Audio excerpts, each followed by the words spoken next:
kepada junjungan kita Nabi besar Muhammad Sallallahu Alaihi Wasallam, keluarganya, sahabatnya, dan seluruh pengikutnya hingga yaumil qiyamah. Semoga kita yang hadir pada kesempatan sore hari ini adalah betul-betul menjadi bagian dari umat beliau yang insya Allah akan mendapatkan syafaat dari beliau nanti di yaumil akhir. Amin ya rabbal alamin. Demi keberkahan acara ini, marilah sama-sama kita buka terlebih dahulu dengan membaca lafaz basmalah. Bismillahirrahmanirrahim. Selanjutnya kami mohonkan kepada Bapak Saiful Anwar untuk dapat membacakan beberapa ayat-ayat Quran. Tafadhal mashkurun. Assalamualaikum warahmatullahi wabarakatuh. Waalaikumsalam warahmatullahi wabarakatuh. أعوذ بالله من الشيطان الرجيم.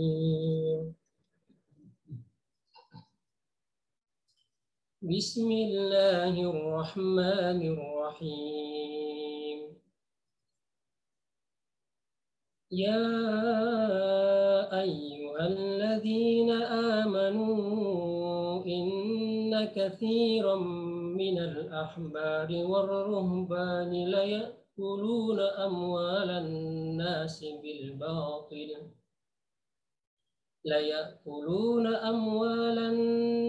بالباطل ويصدون عن سبيل الله والذين يكنزون الذهب والفضة ولا ينفقونها في سبيل الله فبشرهم بعذاب أليم يوم يحمى عليها في نار جهنم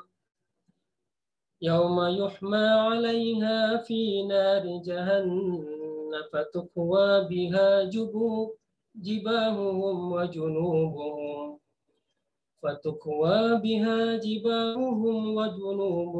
وظهورهم هذا ما كنزتم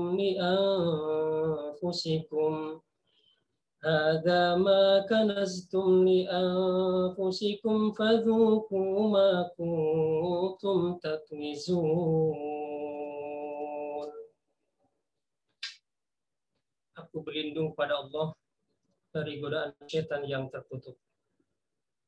Dengan menyebut nama Allah yang Maha Pemurah lagi Maha Penyayang.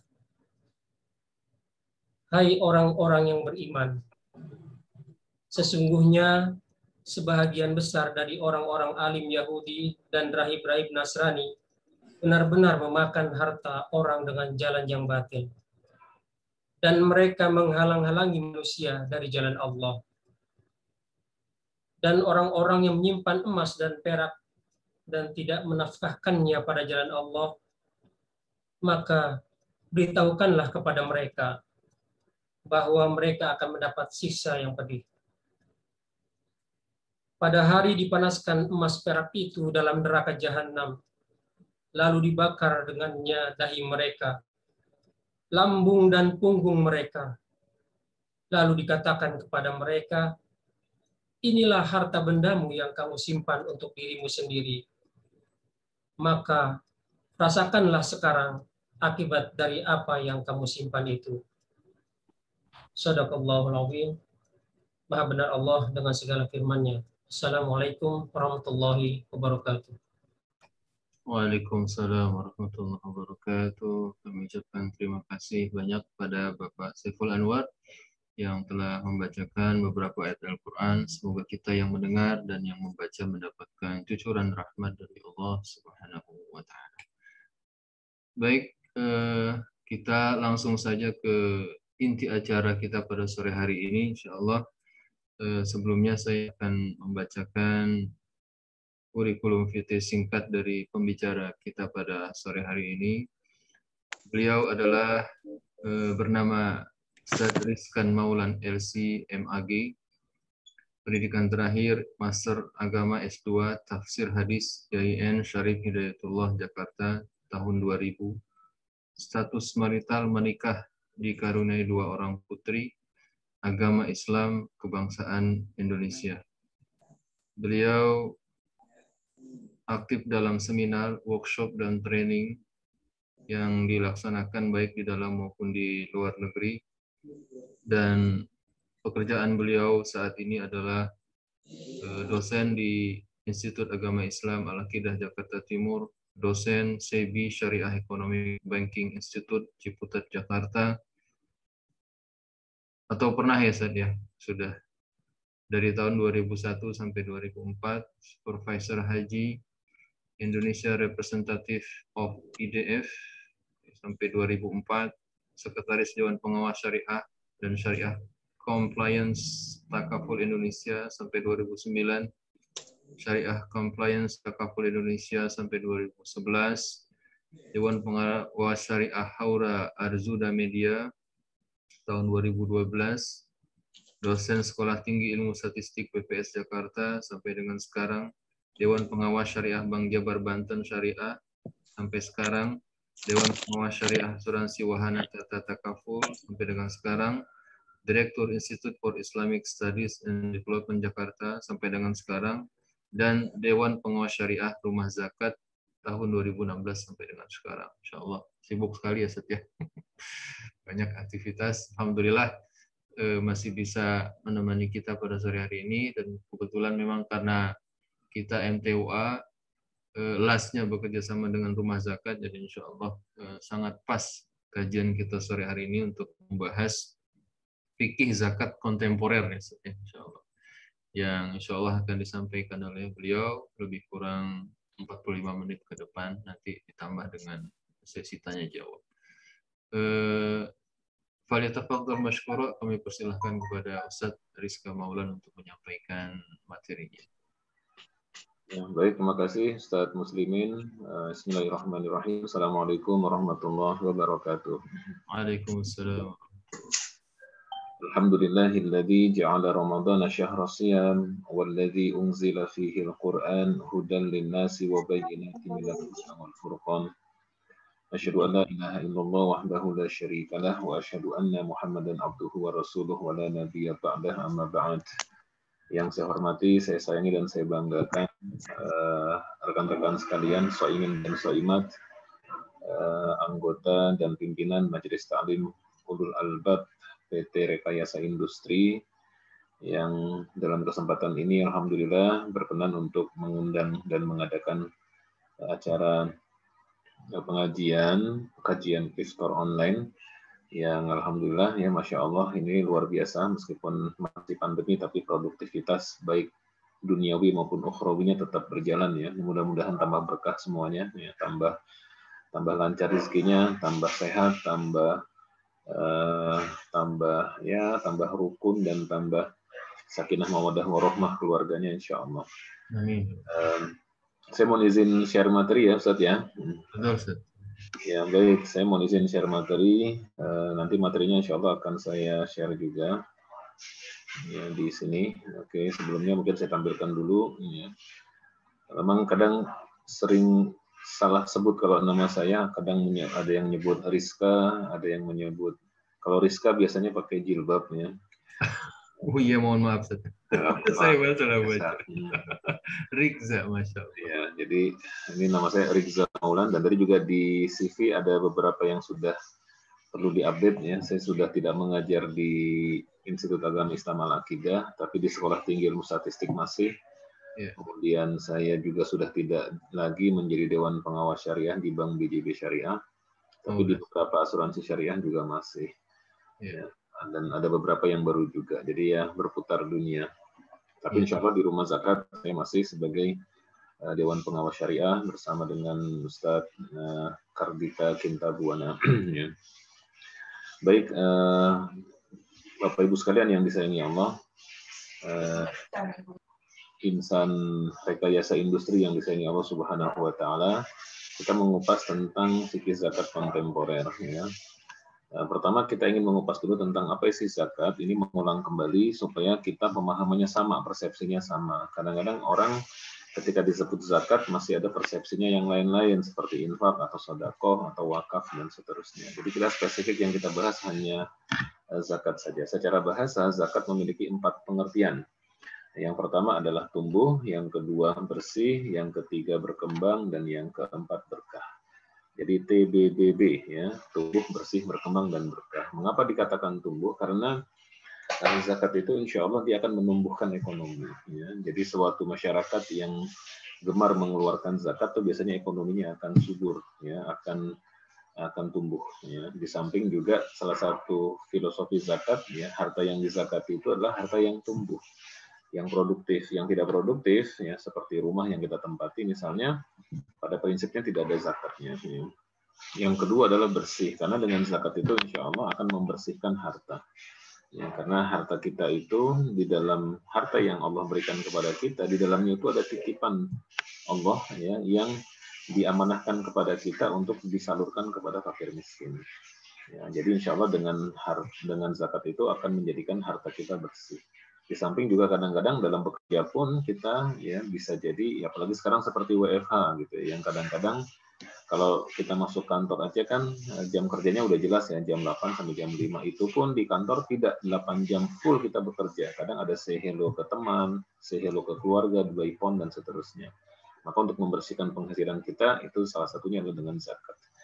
Yang ketiga adalah berkembang ya, karena tadi bahwa zakat itu insya Allah akan mengembangkan harta dan mengembangkan ekonomi ya, dan seterusnya ya.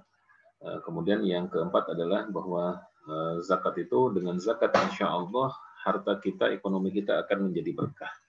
Ini secara bahasa, tumbuh, bersih, berkembang, dan berkah.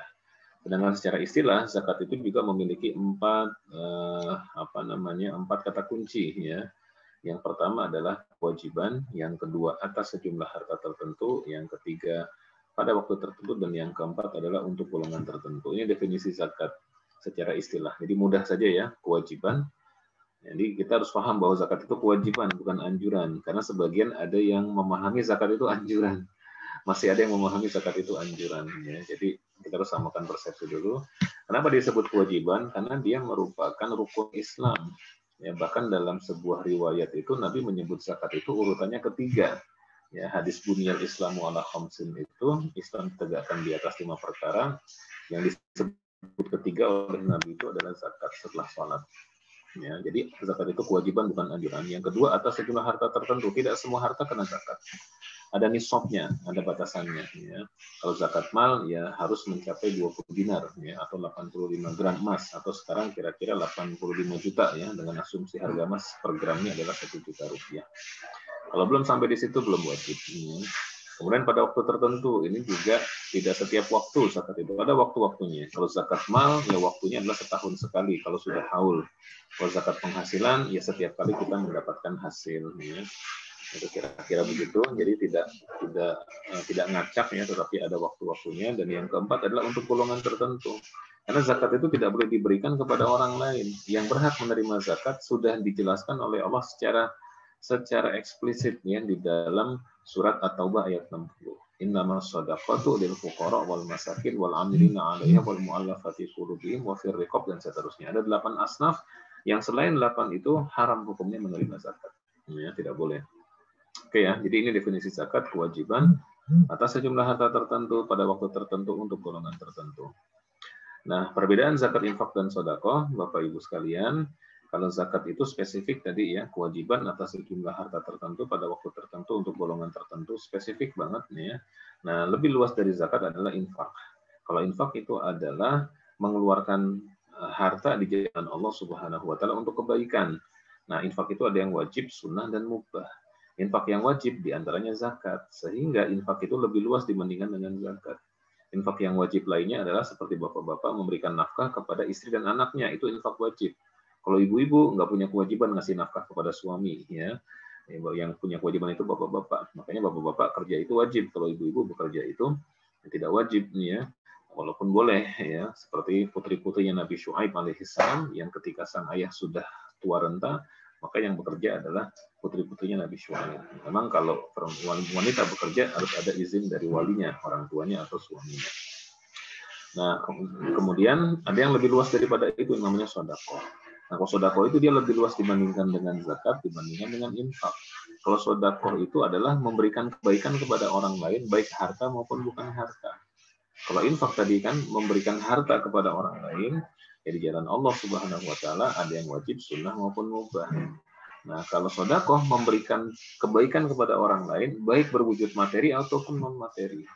Maka dalam hadis disebutkan ya tabassumuka fi wajhi akhika sedekah. Senyummu di hadapan saudaramu adalah sedekah. Gitu ya. Kemudian juga kulu tasbihatin sedekah. Setiap tasbih, tahmid, tahlil adalah sedekah. Ini adalah jadi sedekah itu luas ya. Menyingkirkan duri dari jalanan itu adalah sedekah. Bahkan dalam hadis itu Nabi juga bersabda wa fi butni ahadikum sedekah.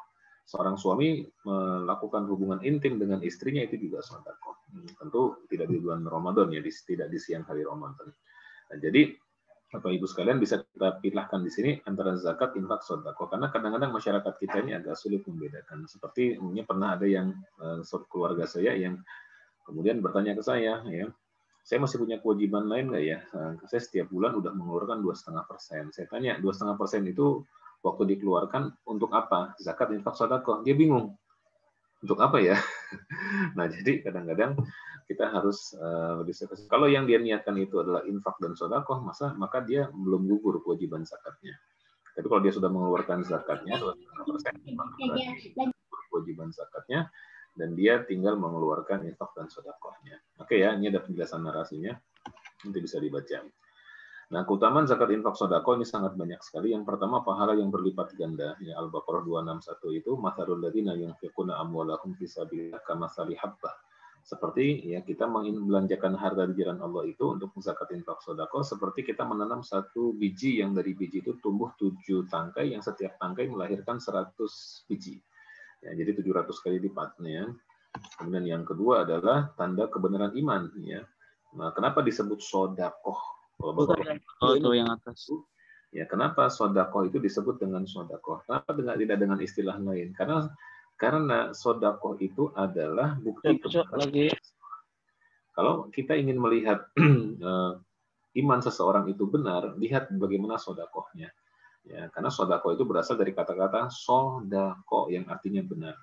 Ya, dan ini terbukti dalam Al-Quran. Ya, ketika Allah berfirman, wa anfiqu mimma razaqnakum min qabli ayati ahadakumul maut, dan infakkanlah harta kalian di jalan Allah sebelum datang kepada salah seorang di antara kalian itu kematian. Fayaqula, lantas dia berkata, Rabbi laula akhartani ila ajalin qarib, wahai Tuhanku, kenapa tidak kau tangguhkan aku sedikit waktu saja? Untuk apa? Fa asaddaqo, supaya aku bisa bersedekah, wa aku minas shalihin, dan aku termasuk orang-orang yang baik. Nah, jadi orang manusia kalau bisa diberi tangguh waktu hidupnya ketika ajalnya tiba, yang akan dilakukan pertama apa? Sedekah. Karena sedekah itu bukti iman, bukti kebenaran iman. Makanya Abu Bakar sedekahnya nggak karuan ya. Berarti nggak karuan itu nggak hitung-hitungan ya. Berapapun diminta Nabi ya, bahkan nggak diminta Nabi. Nabi mobilisasi dana, beliau langsung jor-joran 100% ya dari uang simpanannya ya. Uang simpanannya ya, bukan seluruh portofolionya, itu beliau, karena portofolionya masih ada ya. Kemudian yang ketiga adalah ciri ketakwaan. Kalau kita perhatikan di antara ciri orang yang bertakwa seperti dalam surat Ali Imran misalnya 134 136 itu ya, di antara ciri orang yang bertakwa adalah alladzina yunfiquna fis sarai wad dharra ya. Orang yang senantiasa berinfak sedekah baik di waktu lapang maupun di waktu sempit ya. Perisai dari api neraka itu juga dalilnya cukup banyak ya. Dalam itu disebutkan oleh Nabi Shallallahu Alaihi Wasallam bahwa ya lihat kaki ahadukum wajhahu an-nar walau bisyikki tamrah. Hendaklah salah seorang di antara kalian takut terhadap api neraka dengan bersedekah meskipun dengan sebutir kurma.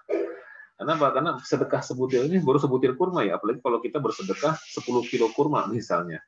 Ya, mereka kita ada masjid, misalnya di masjid dekat rumah kita, Bapak-bapak beli aja kurma 10 kilo, taruh ke masjid, Pak, ini sumbangan buat buka puasa, itu Masya Allah.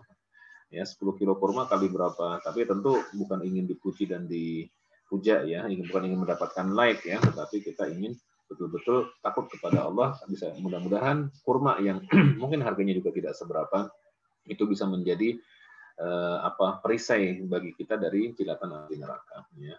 Kemudian yang kelima adalah bahwa zakat infak sodako itu adalah menghapus kesalahan, menggugurkan dosa. Ya, dalam sebuah riwayat disebutkan ya, wasodaqatu tudfi'ul khati'ah kama yudfi'ul ma'an nar, ya. Bahwa sedekah itu menggugurkan dosa, menghapuskan dosa sebagaimana air memadamkan api. Ya. Kemudian meredamkan panasnya kubur. Ini juga banyak riwayat-riwayat seperti inna sodakoh ya la tudfi'a an ahliha harral kubur, ya. Sesungguhnya sedekah itu memadamkan bagi pelakunya dari panasnya kubur. Nanti kubur itu panas, Bapak Ibu sekalian, dan sodakoh itu itu akan meredamkan panasnya kubur. Ya. Kemudian yang ketujuh adalah mendapatkan doa dari para malaikat. Jadi setiap hari 2 malaikat itu turun kepada kita. Ya.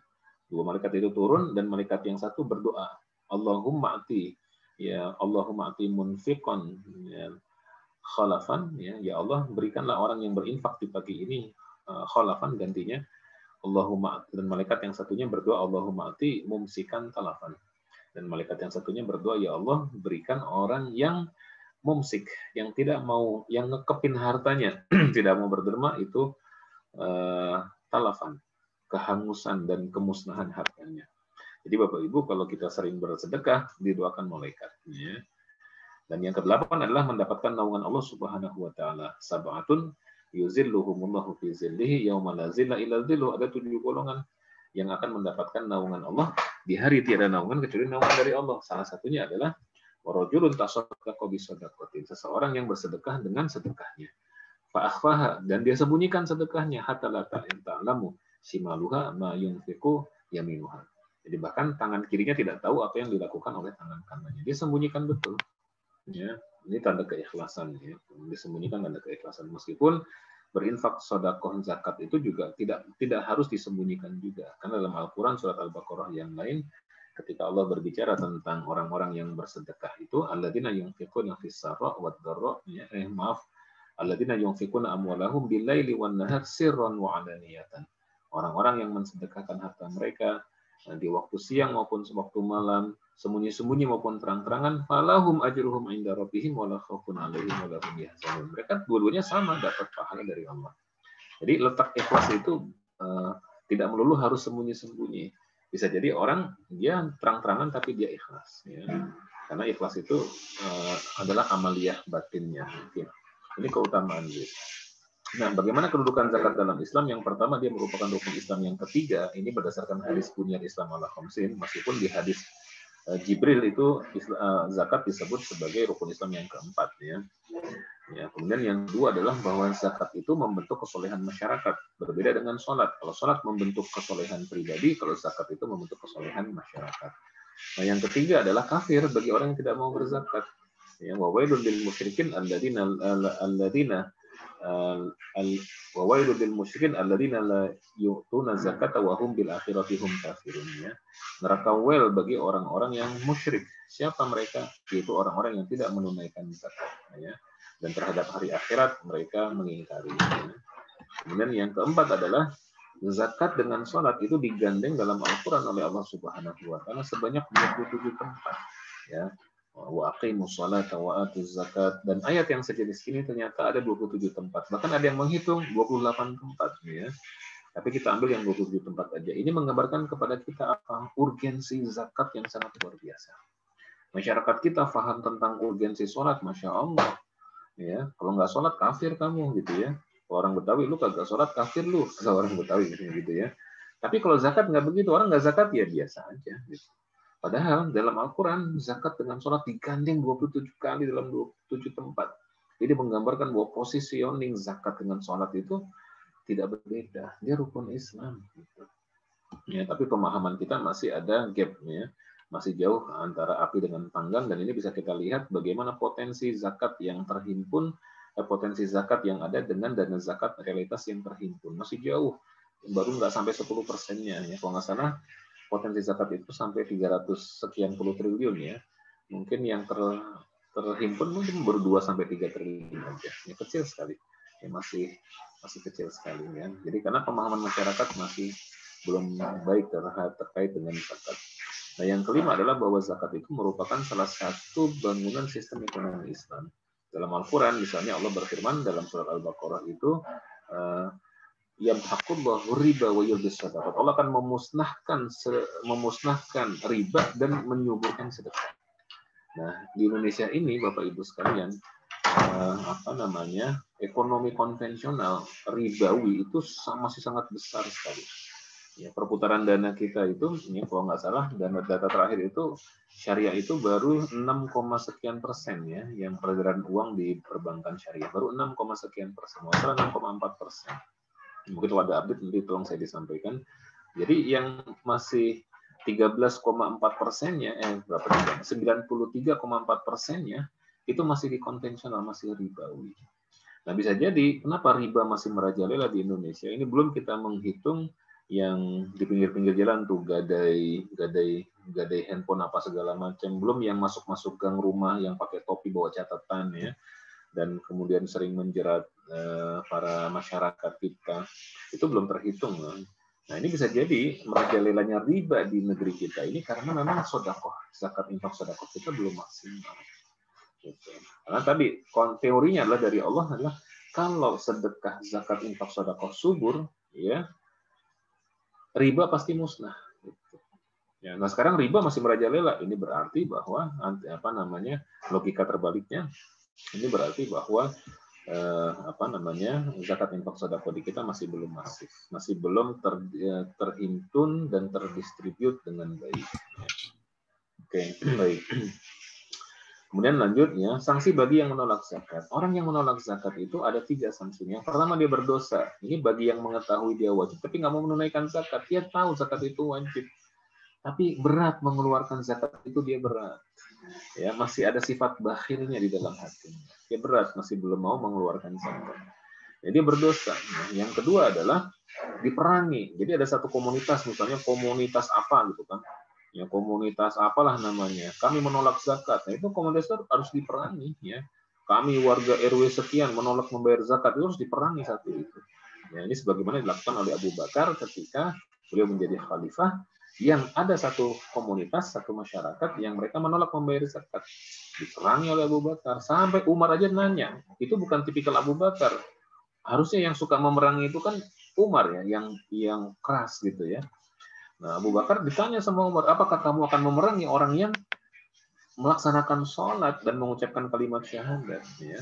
Nah, kemudian Abu Bakar mengatakan, aku akan memerangi orang yang menunaikan zakat di zaman Nabi, tapi tidak menunaikan zakat di zaman sekarang. Barulah setelah beberapa waktu, Umar mengatakan, ya, aku baru tahu bahwa Abu Bakar ternyata orang yang paling paham tentang Islam. Kenapa? Karena zakat merupakan rukun Islam. Yang namanya rukun itu, ya, misalnya rukun nikah ada 5, ya, salah satunya nggak ada, maka nikahnya dianggap tidak sah. Ya, walinya nggak ada misalnya, apalagi mempelainya nggak ada. Ya, wali, saksi, mahar, ijab kabul ada, mempelainya nggak ada, maka dianggap tidak ada nikahnya. Ya, jadi rukun itu merupakan sesuatu yang tidak main-main. Jika salah satu tidak ada, maka yang lainnya dianggap tidak. Nah, baru yang terakhir adalah dianggap murtad bagi orang yang mengingkari. Orang yang mengingkari kewajiban zakat, oh nggak ada tuh wajib zakat. Nah, itu dianggap murtad ya, karena dia mengingkari salah satu rukun fundamental dalam ajaran agama Islam. Oke. Nah, ini ancaman di akhirat tadi ayat yang dibaca oleh Ustaz kita ya, walladzina yaknizuna adh-dhahaba wal fiddata wa la yunfiqunaha fi sabilillah fabashshirhum bi'adzabin alim. Orang-orang yang menyimpan emas dan perak, ya, kalau sekarang yang menyimpan duit, deposito, reksadana, saham, sukuk, apa segala macam, ya, unit link, wala yunfiqunaha fi sabilillah, tidak menginfakkannya pada jalan Allah, fabashirhum, ya, beritahukan kepada mereka bi'adzabin alim, mereka mendapatkan azab yang pedih. Apa adabnya? Yauma yuhma 'alaiha fi nari jahannam, yaitu pada saat harta mereka dipanaskan oleh Allah di neraka jahanam, fatuqwa, disetrikakan tuh dengan harta tersebut, jibahuhum wa junubuhum wa zuhuruhum, disetrikakan kemana? Ke dahi mereka, lambung mereka, dan punggung mereka. Dan dikatakan kepada mereka, hada ma kanaztum li anfusikum fadzuqu ma kuntum taknizun. Ini dulu harta yang kamu kekepin zaman dulu, nih rasanya sekarang apa akibatnya yang kamu simpan-simpan. Insya Allah ya, yang naudzubillah. Dulu saya sering diceritakan oleh kakek saya waktu masih kecil, orang yang tidak mau bayar zakat, hartanya jadi setrikaan. Saya pikir hanya ilustrasi, bukan dalil ya ternyata. Nah, sekarang Bapak Ibu sekalian, mari kita lihat bagaimana kekayaan para sahabat Nabi. Ya, para sahabat Nabi. Sahabat-sahabat Nabi merupakan orang yang gemar berzakat. Kita lihat Abdurrahman bin Auf, berapa asetnya. Ini kita ambil dari berbagai macam sumber ya. Abdurrahman bin Auf itu dalam salah satu sumber dikatakan Bapak Ibu sekalian, beliau memiliki harta sekitar 3.200.000 dinar ya. Atau kalau sekarang setara dengan 6,2 triliun, Masya Allah. Ya, ini harta, ini hitungan harga dinarnya kan, dinar itu kan 4,25 gram ya. Ya, jadi ini masih hitungan harga dinar lama nih Bapak Ibu. Kalau harga dinar baru ya, mungkin bisa lebih dari 6,2 triliun, mungkin hampir mencapai 10 triliun. Jadi Abdurrahman bin Auf aset kekayaannya adalah 6,2 triliun. Zubair bin Awam itu 3,5 triliun ya. Utsman bin Affan ya, itu 2,5 triliun, belum termasuk wakaf beliau di Sumur Raumah, kan ada wakaf Sumur Raumahnya Utsman yang sampai sekarang masih ada dan produktif. Ya, sehingga Utsman itu salah satu-satunya sahabat Nabi yang punya rekening di Bank Rojehi Arab Saudi. Ya, karena dana wakafnya itu berguna wakaf produktif dan kemudian oleh pemerintah Arab Saudi dibikinkan rekening atas nama Utsman bin Affan dan ada hotelnya di Madinah ya, namanya Hotel Utsman bin Affan.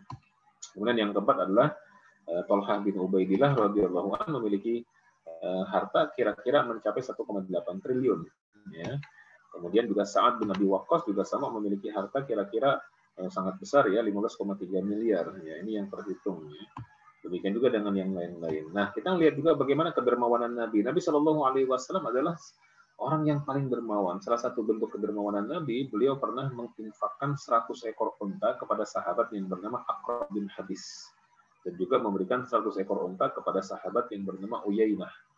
Ya, memang tidak hanya untuk Aqra seorang, tidak hanya untuk Uyainah seorang. Aqra ini dari kampung seberang yang cukup jauh ya. Dan Nabi memberikan itu agar dibagikan kepada masyarakat dan fakir miskin yang ada di daerahnya. Kemudian juga Rasulullah pernah memberikan segala apa yang diminta oleh seorang Arab Badui, meskipun memintanya dengan cara yang kasar dan tidak sopan. Jadi pernah suatu ketika Nabi sedang bersama para sahabat, tiba-tiba orang Arab Badui datang menarik kerah baju Nabi atau selendang Nabi sampai Nabi tercekik. Kemudian sahabat yang lain marah, Nabi membiarkan sahabat yang lain jangan marah. Kemudian si orang Badui ini meminta pemberian, ya, meminta sesuatu, maka Nabi menyuruh kepada sahabat yang berikan apa yang diminta oleh si orang Arab tadi. Jadi diminta dengan kasar pun dipalak bahasa kita, yaitu Nabi. Kemudian yang berikutnya adalah Nabi SAW tidak pernah mengatakan tidak ketika ada orang lain yang meminta sesuatu kepada beliau. Kalau ada yang datang kepada beliau meminta sesuatu, insya Allah diberikan oleh Nabi SAW. Para sahabat juga dermawan. Abu Bakar menginfakkan seluruh hartanya hingga Asma mengisi kantong uang Abu Bakar dengan kerikil ya, karena ibunya Abu Bakar itu suka memegang-megang kantong uangnya Abu Bakar ya, diisi kerikil supaya dianggap masih ada uangnya ya. Kemudian yang kedua adalah Umar bin Khattab menginfakkan kebun yang paling disukainya di Khaybar ya, yang kemudian juga menjadi wakaf ya. Yang ketiga adalah Utsman berinfak seluruh barang dagangannya yang diangkut 1.000 ekor unta dan juga wakaf Sumur Raumah.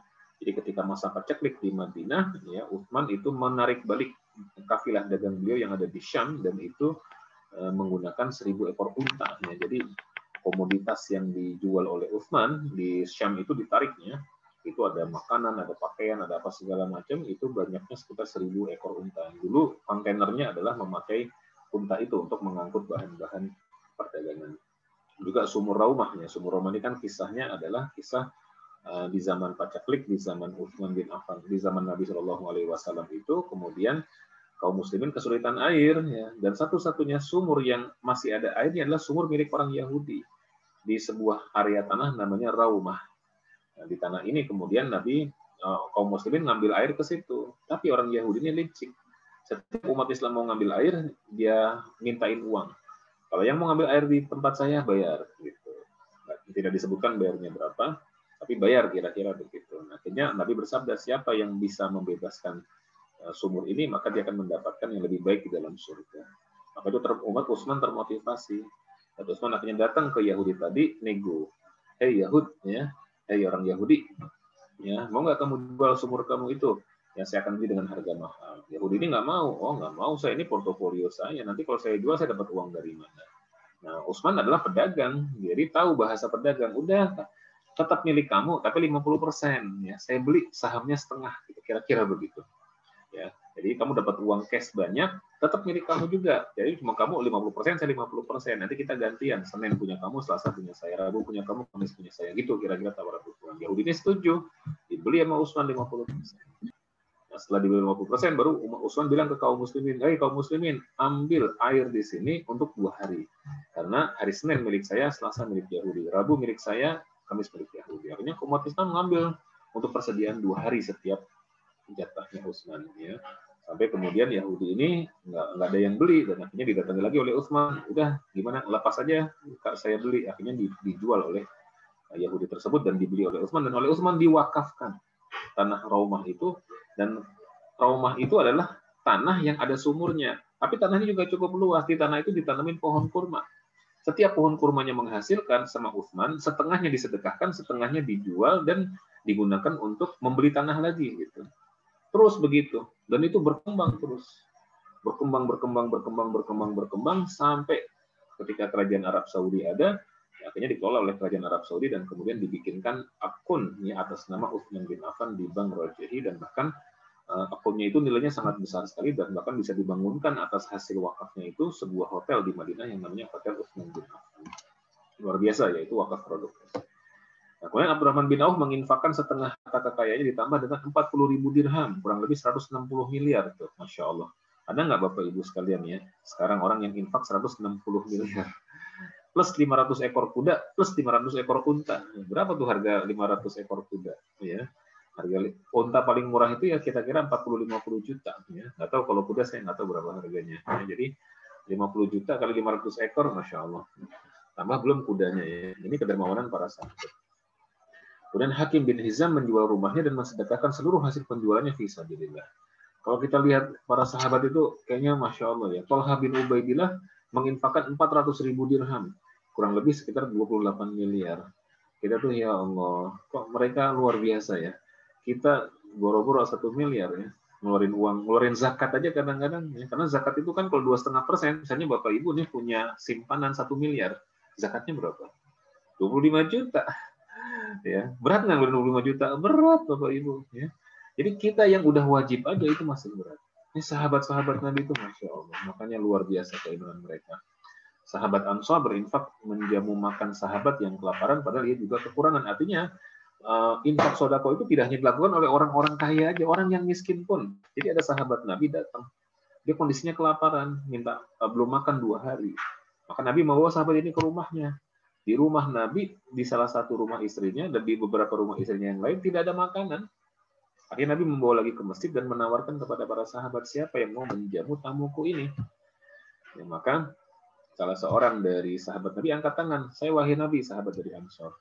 Ya, kemudian dibawa sahabat ini main pede aja bawa pulang ke rumah, padahal dia miskin.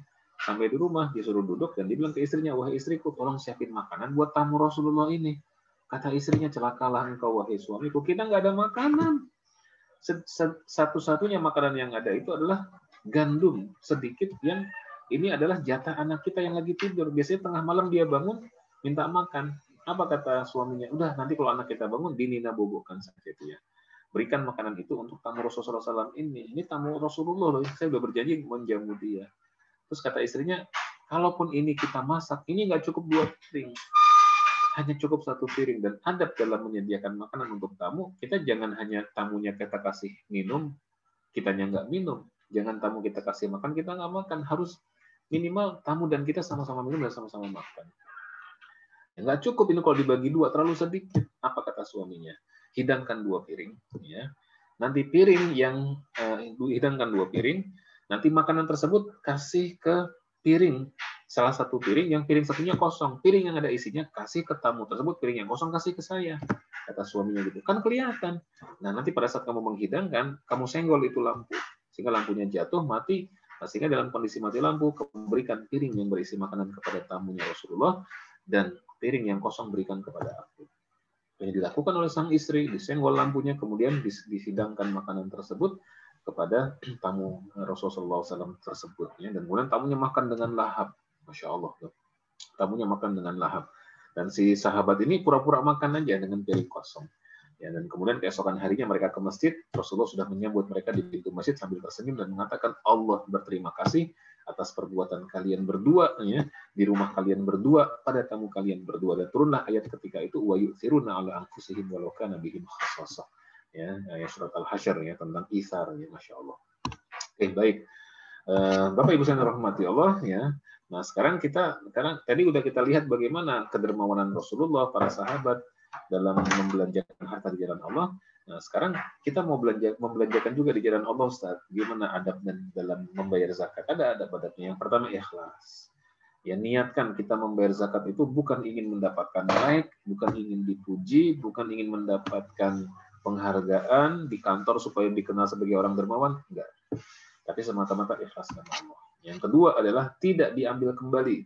Ya, Nabi bersabda ketika ada seseorang yang mau membeli kembali zakatnya. Jadi dia berzakat hewan, kemudian dipelihara oleh orang miskin hewan itu. Kurus hewannya, akhirnya dipelihara oleh orang miskin. Mungkin orang miskin nggak pandai memelihara hewan. Akhirnya dia pengen beli lagi. Kata Nabi, tidak boleh. Al-aidu fi hibatihi kal-kalbi yaqi'u thumma ya'udu fi qai'ihi. Orang yang mengambil kembali pemberian dia adalah seperti seekor anjing yang muntah dan memakan kembali muntahannya. Nah, udah jelek sekali ya gambarannya. Kemudian yang ketiga adalah tidak mengumpulkan mustahik ya di rumah muzaki. Misalnya nih saya ngumpulin mustahik, "Woi, fakir miskin datang ke rumah saya ngantri sini, saya mau bagi-bagi zakat, pakai amplop, ada 100 amplop saya bagiin." Oh, datang cium tangan saya, itu bukan cara dan etika yang baik ya. Makanya yang paling baik apa? Ya, yang paling baik adalah mengeluarkan zakat dan memberikan kepada lembaga amil zakat. Yang keempat adalah zakat itu dari harta yang terbaik. Ya, misalnya kita punya hewan ternak, yang kita keluarkan dari hewan ternak kita yang terbaik. Atau kalau uang, contoh gampangnya, misalnya nih, kita mau infak 100.000. Sebenarnya di dompet kita ada beberapa lembar 100.000. Nah, minimal yang kita infakkan itulah 100.000-nya yang baik. Bukan 100.000 yang udah sobek-sobek, yang udah tercek, yang udah kira-kira nggak laku di pasaran. Jangan. Ya, dari yang terbaik. Ya. Kemudian yang kelima adalah melalui lembaga yang amanah dan profesional. Insya Allah ya Rumah Zakat bersama dengan teman-teman di sini ya sudah kerjasama lama. Ya, alhamdulillah terima kasih jazakumullah khairan atas kepercayaannya, dan Rumah Zakat selalu berusaha untuk amanah dan profesional. Dan saya di Rumah Zakat sebagai Dewan Pengawas Syariah, mengawasi nih praktek penghimpunan dan penyalurannya sudah sesuai syariah atau belum, kira-kira begitu. Kemudian yang keenam adalah doa, membayar doa. Apa doanya? Allahumma ja'alha maghnaman wa la taj'alha maghraman. Jadi ketika kita mengeluarkan zakat, kita baca doa itu. Allahumma ja'alha maghnaman. Ya Allah, jadikan uang ataupun harta yang kami sedekahkan, kami infakkan, kami zakatkan ini sebagai maghnaman, sebagai keberuntungan. Wala taj'alha maghraman, dan jangan kau jadikan ini sebagai maghraman, sebagai kerugian. Kalau tidak hafal doanya nggak apa-apa, nanti ada amil yang akan membimbing dan ini kan Bapak Ibu sekalian dalam membaca doa tersebut. Dan tidak baca doa juga tidak mengapa, ini hanya adab saja ya. Kemudian yang ketujuh adalah menyegerakan, jangan ditunda-tunda Bapak Ibu sekalian. Makanya kalau kita lihat kata Anas bin Malik itu, ya Anas bin Malik sahabat Nabi, kaum muslimin bayar zakat itu justru bukan di Ramadan Bapak Ibu, justru di bulan Sya'ban.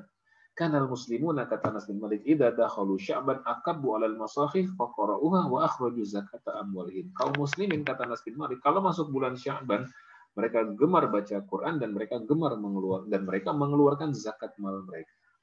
Kenapa mengeluarkan zakatnya di Sya'ban bukan Ramadan? Kata Ibnu Rajab Al-Hambali, supaya pertama adalah taqwiyatan liddu'afa wal masakin, menguatkan orang fakir miskin. Yang kedua, memang itu sudah nisabnya di bulan Sya'ban. Yang ketiga adalah supaya nanti begitu masuk Ramadan, mereka udah tuntas zakatnya, tinggal perbanyak infak sedekah di bulan Ramadan. Masya Allah.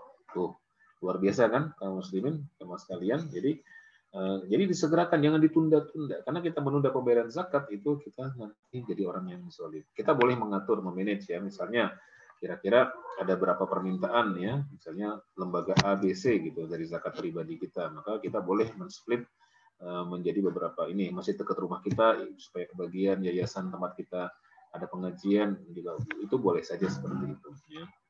Dan yang ke-8 adalah memberdayakan mustahik. Nah, kita tidak punya skill, kemampuan untuk memberdayakan mustahik. Ini memang harus lembaga amil. Dan lembaga amil itu kadang-kadang mereka menghimpun para mustahik, mereka dan dilatih, Pak. Mustahik itu kadang-kadang, jadi gini ya, orang kita itu Masya Allah, sudah miskin harta, miskin mental.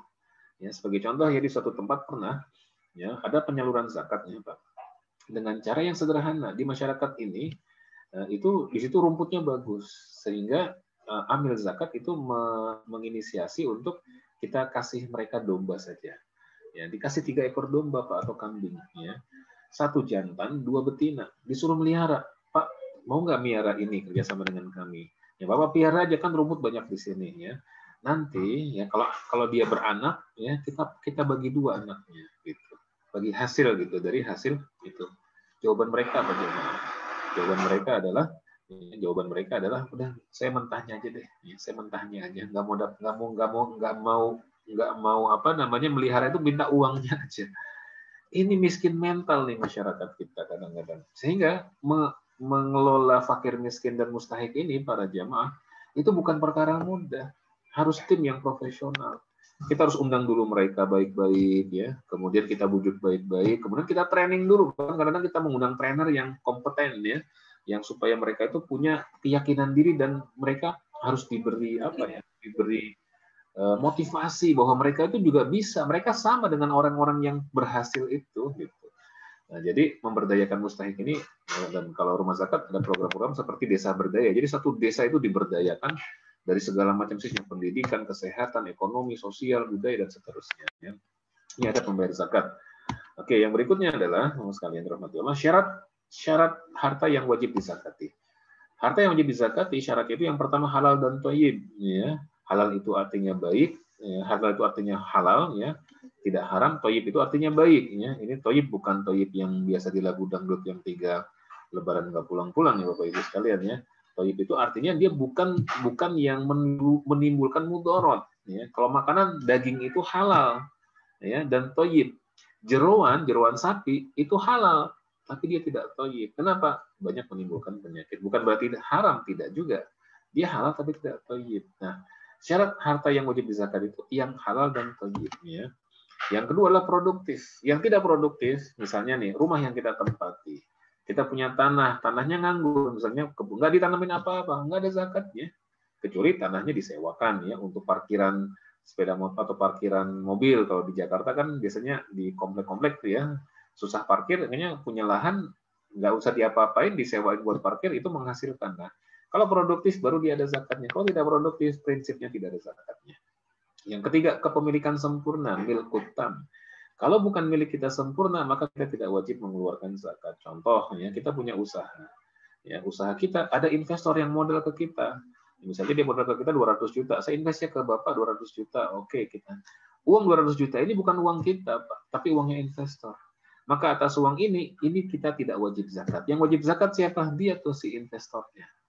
Ya, bukan kita. Kita hanya wajib memberitahu bank investor, Bapak kan punya investasi di saya 200 juta, jangan lupa keluarin zakatnya. Gitu. Kalau dia mengatakan, udah Bapak aja deh yang ngeluarin, tolong dipotong dari uang. Nah, baru kita punya, berarti 5 juta dari 200 juta itu, kita keluarkan zakatnya. 2,5% dari 200 juta adalah 5 juta rupiah. Kalau bukan kepemilikan kita sempurna, maka tidak wajib zakat. Yang keempat, mencapai nisab, Pak. Berapa nisabnya? Nisabnya itu 20 dinar. Nabi bersabda kepada kita, "Walaisa 'alaika syai'un hatta yakuna laka 'ishruna dinar." Kalian tidak wajib mengeluarkan apapun sampai kalian punya 20 dinar. Berapa 20 dinar itu Bapak Ibu? Per dinarnya 1 dinar itu sama dengan 4,25 gram emas. 4,25 gram emas dikali ya 20 sama dengan 85 gram. Nah, kita sering mendengar 85 gram itu dari mana? Dari situ. Hadisnya tidak menyebut 85 gram. Hadisnya menyebutkan 20 dinar. Ya, 1 dinar 4,25 gram, 4,25 kali 20 sama dengan 85 gram. Nah, berapa harga emas sekarang? Hampir 1 juta. Ya. Hampir 1 juta. Anggaplah 1 juta. Berarti kira-kira 85 juta rupiah. Sehingga Bapak Ibu sekalian, kalau sudah punya tabungan, deposito, reksadana, unit link, sukuk, ya, dan lain sebagainya, investasi uang yang nilainya sudah sama dengan atau lebih dari 85 gram emas, 85 juta, Bapak Ibu wajib mengeluarkan zakat 2,5% setiap tahun. Bukan hanya sekali ya, setiap tahun. Ya, meskipun uang itu disimpan di bawah bantal. Oke, karena bentuknya uang, maka dia kan uang ini nggak produktif setelah di bawah bantal. Itulah bedanya kalau yang uang Islam itu memang menyuruh kita itu untuk produktif ya. Jadi uang itu harus diputar ya, karena dia merupakan sumber daya untuk menggerakkan ekonomi. Ya, kalau kita taruh di bawah bantal aja setiap tahun berkurang dia dikeluarkan zakatnya gitu ya. Nah, yang kelima mencapai haul. Haulnya itu berapa? Khusus zakat mal ada haulnya. Berapa haulnya? 1 tahun hijriyah. Jadi Ramadan ketemu Ramadan. Yang paling enak memang paling gampang menghitungnya memang Ramadan Bapak Ibu sekalian. Jadi saat sekarang ini nih paling gampang. Ya, jadi Bapak Ibu bagusnya memang tiap Ramadan hitung ya. Jadi kalau Bapak Ibu sekarang ada yang belum menghitung, tolong dihitung sekarang. Berapa tabungannya?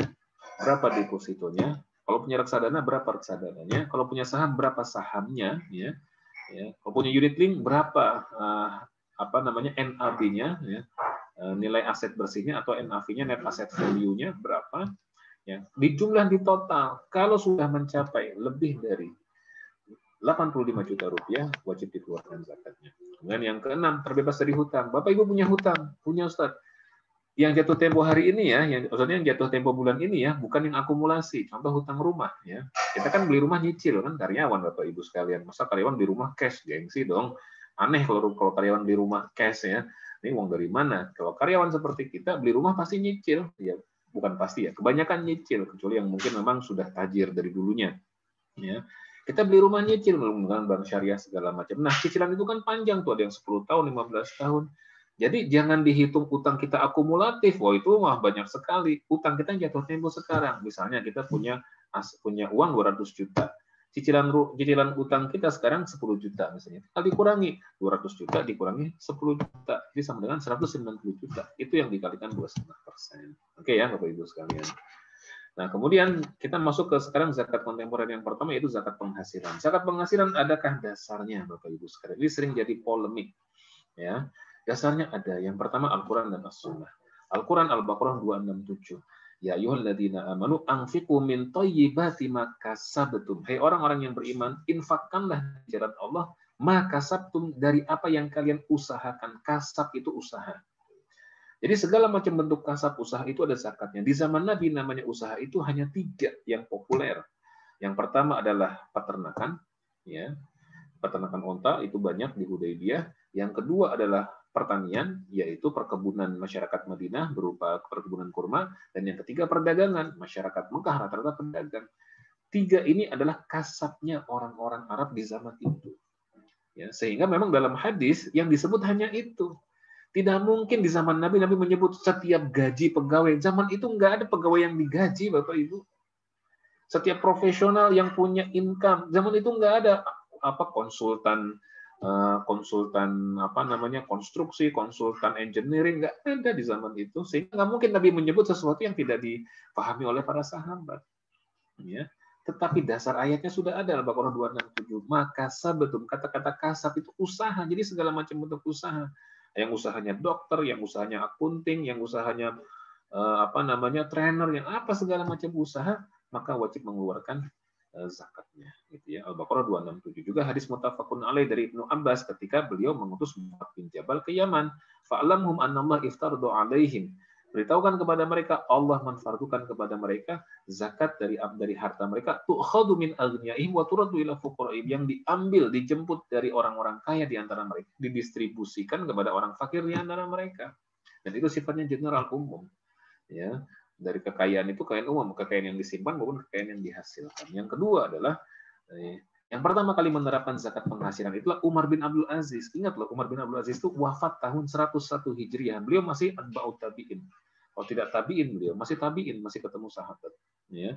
Dan artinya ini apa? Salafun Sholeh itu menerapkan zakat penghasilan, Bapak Ibu. Dan beliau ketika menjadi khalifah, menjadi Amirul Mukminin, beliau menerapkan pertama kali seluruh pegawai kerajaan, pegawai pemerintah itu dipotong zakatnya, dipotong zakatnya dari penghasilan yang diterimanya. Ya, kemudian yang ketiga adalah esensi kasab usaha. Tadi udah 267. Kasab itu adalah usaha. Di zaman Nabi kasab itu yang populer 3. Perdagangan di Mekah, ya. Pertanian, kebun kurma di Madinah, dan yang ketiga adalah peternakan di Hudaybiyah, ya.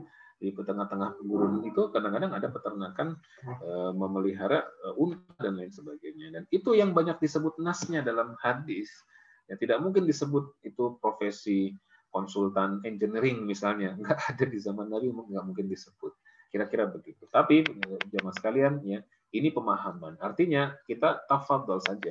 Ya, kalau kita tafadhol saja, Ustaz, saya masih tidak meyakini, tidak mengapa. Toh masing-masing kita bertanggung jawab di akhirat masing-masing juga, gitu ya. Kalau saya lebih baik kita keluarkan, ya. Kalaupun nanti tidak jadi zakat, jadi sedekah. Tapi tiba-tiba tidak kita keluarkan, dituntut di akhirat. Mana zakat penghasilan kamu? Oh, saya nggak ngeluarin. Kenapa kamu nggak ngeluarkan? Karena menurut saya nggak wajib. Ternyata malah wajib, misalnya begitu ya. Lebih baik menurut saya dikeluarkan. Yang keempat adalah aspek keadilan. Bapak Ibu, ini juga penting. Salah satu karakter dasar agama Islam adalah al-adalah, keadilan. Bayangkan begini. Seorang petani, nisab zakat pertanian itu adalah 5 wasak. 5 wasak itu setara dengan kira-kira ya, hitungan Basnas itu 524 kg beras. Jadi kalau saya sebagai seorang petani, saya menanam padi 5 bulan, ya, saya panen 5 wasak sekitar 524 kg beras, maka saya wajib mengeluarkan zakat 5%. Atau biar gampang, saya panen 1 ton, 1000 kilo. Ya, 1000 kilo itu dalam 5 bulan itu saya panen 1000 kilo. Harga per kilonya dijual di tingkat tengkulak, di tingkat grosir itu 10.000 per kilo misalnya. Sehingga dalam 5 bulan itu penghasilan saya dari pertanian itu adalah 10 juta. Ya, 10.000 1.000 sama dengan 10 juta. 5 bulan, Bapak Ibu sekalian, kita bagi nih rata-rata. 10 juta dibagi 5 sama dengan berapa? Ya, 10 juta dibagi 5, 2 juta ya. 2 juta rupiah per bulan. Jadi saya punya income 2 juta rupiah per bulan, itu saya wajib mengeluarkan zakat 5%. Sementara ada direktur, manajer, ya, penghasilannya, Masya Allah, ya, 50 juta sebulan. Ya, mungkin ada yang 30 juta, ada yang 20 juta, ada 50 juta, bahkan mungkin ada yang 100 juta, direktur-direktur BUMN tertentu, gitu kan. Ada yang ratusan juta gajinya. Dia nggak mau mengeluarkan zakat penghasilan. Nggak ada dalilnya, Ustaz. Saya nggak mau ngeluarin zakat penghasilan. Di mana letak keadilan Islam kalau begitu? Petani yang bersusah payah, tertatih-tatih, yang cuma 2 juta per bulan, 5% zakatnya, ini kita enak ongkang-ongkang di kursi empuk dan kemudian dapat fasilitas meja AC segala macam, nggak pernah keringetan, gajinya gede, kita mengeluarkan penghasilan, kita mengatakan loh, ada adilnya. Saya hanya khawatir tadi aja di akhirat nanti kita dituntut. Ya. Kemudian yang kelima adalah fatwa-fatwa ulama, ya, diantaranya adalah fatwa Majelis Ulama Indonesia nomor 3 tahun 2003 tentang wajibnya zakat penghasilan. Bisa dicek, Bapak Ibu bisa searching di internet, fatwa Majelis Ulama Indonesia nomor 3 tahun 2003 tentang zakat penghasilan. Pendapatnya Wahbah Zuhairi dalam Al-Fiqh Al-Islami wa Adillatuhu. Meskipun memang beliau ada 2 pendapat, ya, pendapat mengatakan tidak ada zakat penghasilan, dan pendapat ada zakat penghasilan. Kemudian pandangan ulama-ulama yang lain seperti Abu Zahroh dan lain sebagainya yang sudah mengadopsi pandangan yang mengatakan zakat penghasilan itu wajib adanya. Jadi dari sini sekalian Bapak Ibu sekalian, kita bisa mengambil kesimpulan bahwa penghasilan kita apabila sudah mencapai nisabnya, berapa nisabnya? Dikiaskan, ya, ada 2 penghitungan di sini Bapak Ibu. Nih, sekali itu perhitungannya. Ada menggunakan dasar emas. Kalau menggunakan dasar emas, kita langsung enaknya ada kalkulator nih. Saya pakai handphone, coba saya langsung hitung. Bapak Ibu sekalian, dengan menggunakan metode emas, ini artinya adalah 85 gram emas, ya, dibagi 12. Atau lebih mudahnya, ya, mana nih kalkulator? 85 juta rupiah, 85 dibagi 12.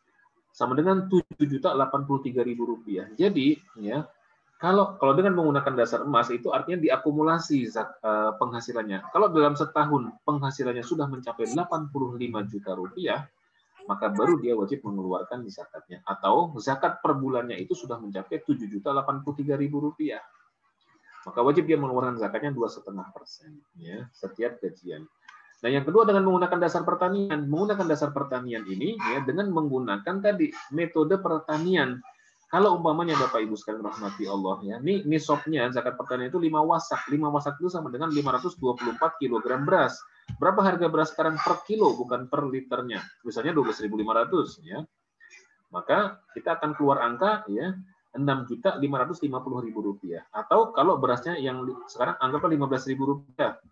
Ya, maka sama dengan 7.860.000 rupiah. Kita anggap 7,5 juta lah. Ya. Maka Bapak Ibu sekalian, kalau zakat pertanian itu konsepnya adalah petani setiap kali panen dia wajib mengeluarkan zakatnya.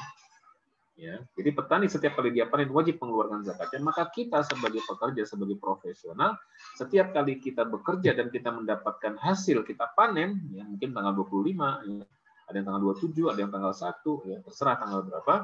Ya, intinya adalah setiap kali kita mendapatkan hasil dari usaha kita, maka kita wajib mengeluarkan zakatnya 2,5%. Contoh, gajinya 10 juta misalnya biar gampang.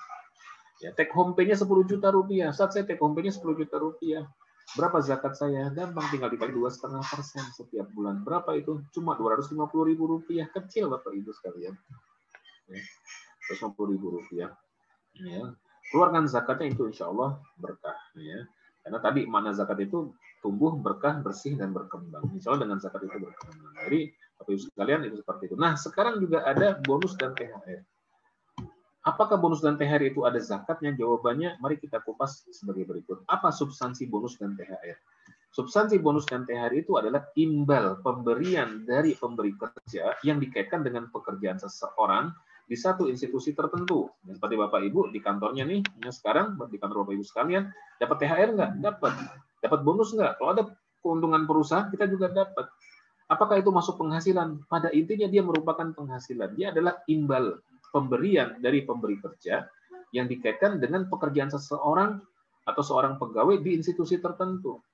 Dan kita masuk dalam kategori ya mal mustafad, harta yang berkembang atau atau penghasilan. Jadi kira-kira kalau saya begini Bapak Ibu sekalian, kalau saya bekerja di sebuah perusahaan, saya baru bekerja di situ 6 bulan, tiba-tiba sekarang mau Idul Fitri gitu. Saya dapat THR nggak? Dapat, tapi biasanya proporsional. Berapa? 6/12 dikali jumlah THR. Ya. Misalnya THR-nya 12 juta, maka 6/12 ya berarti tinggal 6 juta rupiah. Saya dapat THR-nya 6 juta rupiah, proporsional. Gitu ya. Artinya apa? Menggambarkan kepada kita bahwa THR itu sebenarnya adalah bagian dari penghasilan. Termasuk juga bonus. Bonus juga seperti itu, iya. Kalau saya misalnya ya baru bekerja tahun 2000, sekarang 2000 berapa? 2021. Januari, Februari, Maret, April. Baru 4 bulan ini. Kemudian perusahaan membukukan atau bahkan mungkin saya kalau bekerja baru tahun 2021 saya nggak dapat bonus. Misalnya saya kerja 2020 dari bulan Agustus, September, Oktober, November, Desember 5 bulan gitu. Kemudian perusahaan membukukan laba cukup besar. Nah, kemudian seluruh karyawan yang kontribusi terhadap laba perusahaan mendapatkan bonus, termasuk saya. Tapi saya baru bekerja 5 bulan, maka saya proporsional 5/12 kali jumlah bonus. Ini menunjukkan kepada kita bahwa baik THR maupun bonus itu bagian dari penghasilan. Nah, oleh karena itu, karena dia merupakan bagian dari penghasilan, dia juga ada zakatnya. Berapa zakatnya? Kapan zakatnya ditunaikan? Zakatnya ditunaikan saat kita menerima THR dan atau saat kita menerima bonus. Misalnya dapat bonus, misalnya dapat THR 10 juta, langsung kali 2,5%, ya, 250.000, ya itu zakatnya. Dapat misalnya dapat bonus ya 20 juta gitu kan, langsung keluarkan 500.000, 2,5% dari 20 juta adalah 500.000 rupiah. Kira-kira begitu Bapak Ibu sekalian, rahmati Allah. Oke, sekarang kita lanjut ke zakat investasi Bapak Ibu sekalian. Nah ini kira-kira investasi banyaknya begini. Saya belum sempat pilahkan satu persatu. Investasi itu secara umum terbagi menjadi dua. Ada yang berupa uang, ada yang berupa aset. Yang berupa uang seperti modal usaha. Contoh seperti saya punya usaha, Bapak Ibu modalin ke saya. Saat punya usaha ya, iya. Usaha apa? Wah banyak nih, trading apa segala macam. Saya mau invest ya, gitu ya. Daripada saya invest di bank di mana segala macam, mendingan sama saudara sendiri deh, gitu kan. Bapak Ibu punya investasi di saya, maka dana investasi Bapak Ibu sekalian wajib dikeluarkan zakatnya apabila dana itu sudah mencapai nisabnya. Ya, kalau belum mencapai nisab, berapa investasinya? 20 juta. Ya, udah masuk ini belum, nisab belum, zakat mal belum, Bapak Ibu sekalian. Punya uang tabungan yang lain nggak? Enggak gitu. Cuma 20 juta itu aja, iya. Itu jadi modal usaha, iya. Maka tidak wajib zakat. Kenapa? Belum mencapai nisab. Demikian juga perdagangan, ya. Kalau perdagangan Bapak Ibu sekalian, misalnya kita yang dagang. Saya misalnya dagang mebel, ya. Saya punya toko, saya dagang mebel, saya ambil dari Jepara karena mungkin saya dari Jawa Tengah, saya punya koneksi di Jepara, saya ngambil mebel dari Jepara dari mana segala macam, kemudian nah saya jual di Jakarta gitu. Wajib nggak saya mengeluarkan zakatnya? Wajib. Atas apa? Atas aset dagangan saya. Jadi yang dihitung adalah aset dagangan saya. Adapun ruko yang menjadi tempat dagangan itu nggak perlu dihitung. Tapi dagangan saya berapa? Misalnya nih, aset dagangan saya itu nilainya 200 juta. Ada sofa, ada lemari, semuanya jati, gitu kan. Harganya kira-kira 200 juta rupiah. Maka cara menghitungnya, Bapak Ibu, sekarang ini saya belum sempat menuliskan di sini, tapi kalau memang ini bisa dicatat aja ya. Rumusnya adalah modal yang diputar.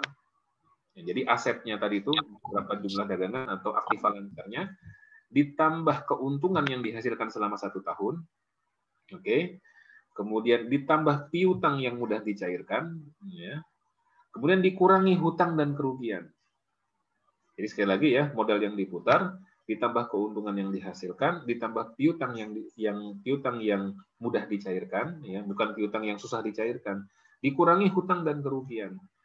Ya, kalau jumlahnya sudah sama dengan atau lebih dari 85 gram emas, maka wajib kita zakat. Contoh, Pak Haji Ahmad punya toko mebel, ya, aset mebelnya ya 100 juta rupiah. Ya, kemudian keuntungannya misalnya 50 juta rupiah selama setahun, ya. Kemudian ya, piutang yang udah dicairkan misalnya 5 juta rupiah, ya, udah ngirim barang, udah invoice, tinggal dia bayar doang gitu. Akan bayar gitu, insya Allah akan bayar, ya. 99% akan bayar. Tidak pernah ini gitu kan. Terus punya kerugian nggak? Nggak ada. Punya hutang nggak? Ada. Berapa hutangnya? 5 juta rupiah cicilan mobil untuk storingnya. Maka ditambah tadi 100 juta modalnya, ditambah 50 juta keuntungannya, ditambah 5 juta piutangnya, dikurangi hutangnya 5 juta. Maka berapa? 150 juta. Nah, tinggal 150 juta dikali 2,5%. Sama dengan berapa tuh? Ya, 3.350.000 rupiah. Kira-kira begitu Bapak Ibu sekalian. Jadi itu kalau perdagangan. Ini berlaku untuk dagang apapun. Online maupun offline ya. Dan seterusnya. Jadi yang dihitung adalah seperti itu. Kemudian yang berikutnya adalah tabungan dan deposito. Ini juga sama. Bapak Ibu tolong sekarang dihitung berapa tabungannya, di print tuh. Ya, kalau sekarang apalagi pakai handphone, pakai mobile banking, tinggal ini aja dicek aja. Berapa tabungan di rekening A, rekening B, rekening C, ya. Berapa deposito tahun sekian, tahun sekian, tahun sekian. Berapa reksadana kalau ada, berapa saham kalau ada. Nanti saham sama reksadana di bawah ya. Nah, udah dihitung berapa tadi jumlah tabungan yang misalnya terakumulasi. Tabungan 100 juta, deposito 75 juta, ya. Kemudian tabungan lain-lain 25 juta. Total berapa? 200 juta. Udah langsung 200 juta rupiah dikali 2,5%, 5 juta dikeluarkan sebagai zakatnya. Ya. Nah, Bapak Ibu harus hati-hati. Kalau nabung di bank syariah, itu kan sudah dikeluarkan zakat. Tapi Bapak Ibu perlu cermat, yang dikeluarkan zakat oleh bank syariah, ya, karena saya pernah jadi Dewan Pengawas Syariah di bank syariah. Yang dikeluarkan zakatnya oleh bank syariah itu hanya bagi hasilnya saja. Pokoknya, uang pokoknya itu belum dikeluarkan zakatnya. Kenapa? Karena bank tidak boleh mengurangi uangnya milik nasabah, ada undang-undangnya. Tapi kalau bagi hasil dikeluarkan zakat dulu, ya. Jadi Bapak Ibu harus dihitung zakat berapa, zakat tabungan dan depositonya, dan itu zakatnya 2,5%. Nah, kemudian saham. Nah, Bapak Ibu nih, saham, unit link, reksadana, ini karakternya sama.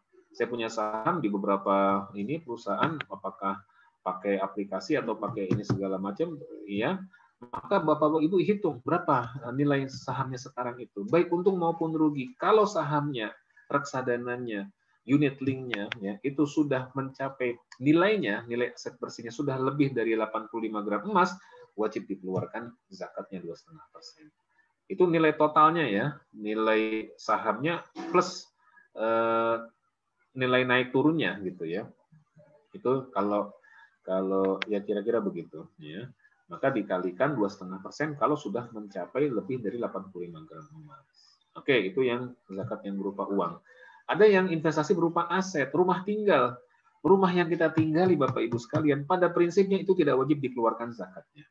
Pada prinsipnya, walaupun ini ada prinsip begini. Uang yang kita gunakan untuk membeli rumah, pada dasarnya harus kita zakati dulu. Contoh begini, misalnya saya punya uang misalnya 2 miliar, misalnya ya. Amin juga sih kalau saya punya uang 2 miliar ya. Misalnya saya punya uang 2 miliar misalnya. Saya mau beli rumah, ya.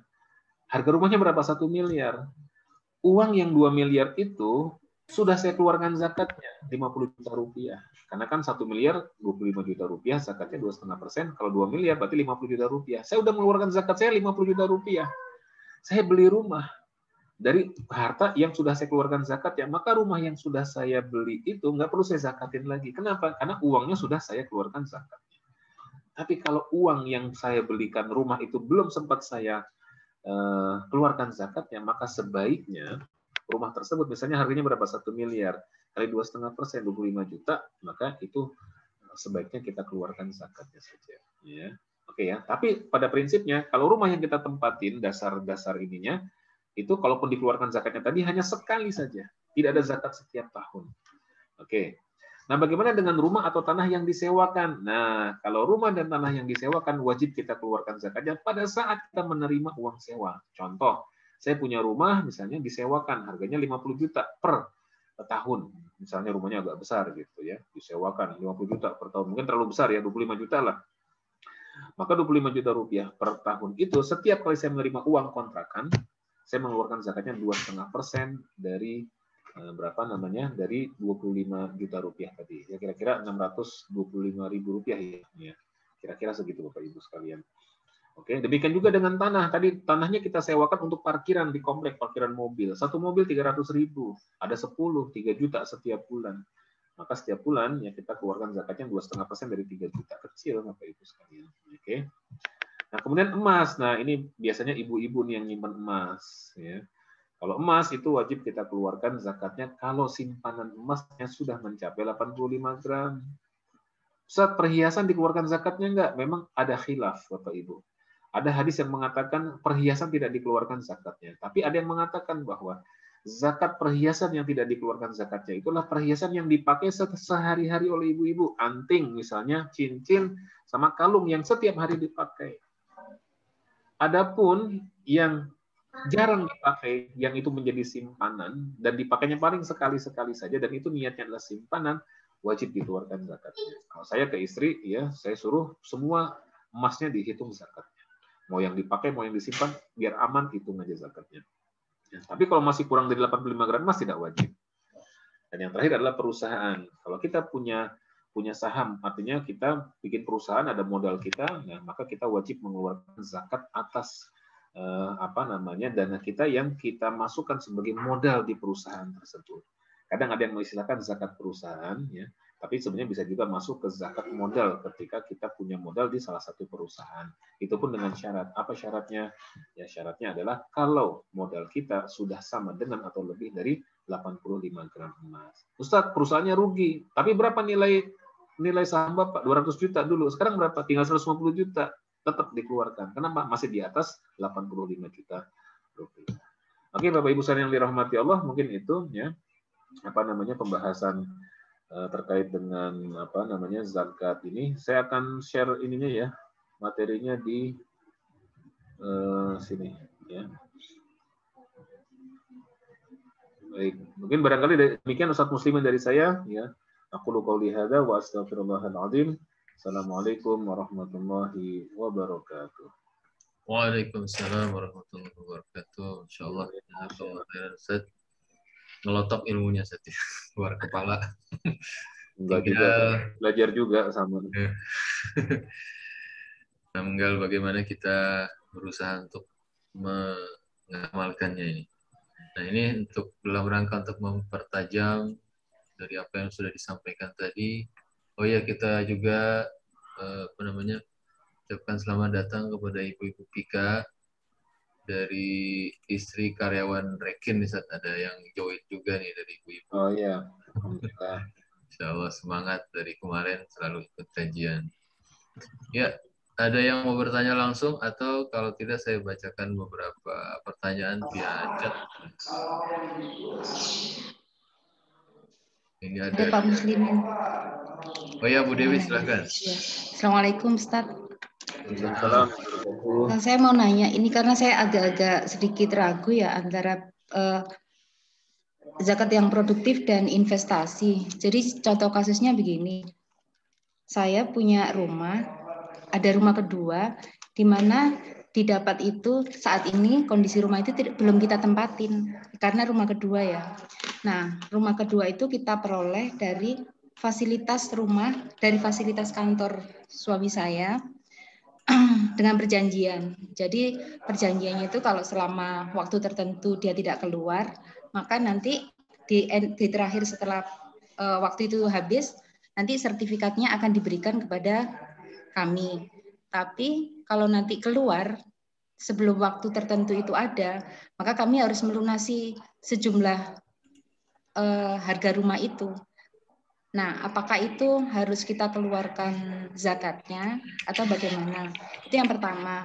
Yang kedua, ketika saya membayarkan zakat, tapi saya seringnya, contoh kasus saya seringnya lupa ya, tidak meniatkan, nggak melafalkan bahwasanya saya membayar zakat. Tapi apa yang saya keluarkan itu kadang lebih.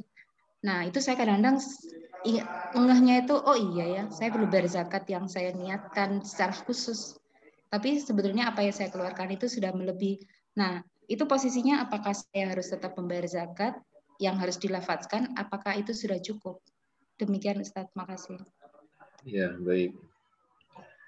Karena Ustadz Muslimin saya langsung menjawab dulu atau mau diborong boleh, saat ini ada 2 lagi ya, biar sekalian nanti Ustadz ya. Atau biar nggak lupa kali ya, nanti takutnya saya lupa. Oh ya udah, gimana Ustaz? Ya. Ya. Satu-satu. Terima kasih tadi Bu Dewi ya. Bu Dewi, makasih. Yang pertama zakat rumah, Bu. Jadi dari perusahaan tadi itu konsepnya berarti kalau dalam fikih itu namanya al-hibatu bisyartin. Jadi hibah dengan syarat. Jadi itu perusahaan memberikan hibah kepada kita, ya. Kalau syaratnya adalah kita mencapai masa kerja tahun tertentu, gitu. Kalau sampai mencapai tahun tertentu, maka itu jadi milik kita. Kalau tidak, maka tidak jadi milik kita. Atau bisa jadi milik kita kalau kita membayarnya. Nah, itu adalah kalau sudah menjadi milik ibu, maka itu menjadi aset. Dan itu kalau menurut saya, karena itu menjadi aset, harta, maka harus dikeluarkan zakatnya, tapi 1 kali aja, Bu. Kira-kira harga rumah itu berapa? Biasanya harga rumahnya misalnya 500 juta. Ya. Maka berarti keluarkan zakatnya dari 500 juta kali 2,5% aja. Berapa itu? 12.500.000 rupiah. Ustaz, berat ya bayar zakat segitu, nggak apa-apa Bu, dicicil aja. Jadi tahun ini bayar zakatnya rumah itu berapa? Dicicil aja sesuai dengan harga tadi. Ya, harga perolehannya misalnya tadi nilainya lihat 500 juta, maka misalnya 12,5 juta, zakatnya 2,5%-nya dicicil aja. Kapan ada rezeki, tapi harus diingat ya, maksudnya ini tahun ini berapa, bulan depan berapa, sampai nanti lunas kira-kira kita sudah membayar zakatnya 12.500.000 rupiah kalau harganya tadi sekitar 500 juta rupiah. Itu ya Bu ya. Tapi tidak ada zakat setiap tahun. Jadi karena dia adalah aset yang kita miliki, maka minimal 1 kali dia kita keluarkan zakatnya. Yang kedua adalah mengeluarkan dana tapi tidak diniatkan. Ya, ini memang tadi jadi problem ya. Kalau kita mengeluarkan uang ya, karena kadang-kadang kita mengeluarkan uang itu adalah sodakoh. Sehingga kalau kita niatnya itu sodakoh, maka zakatnya belum gugur.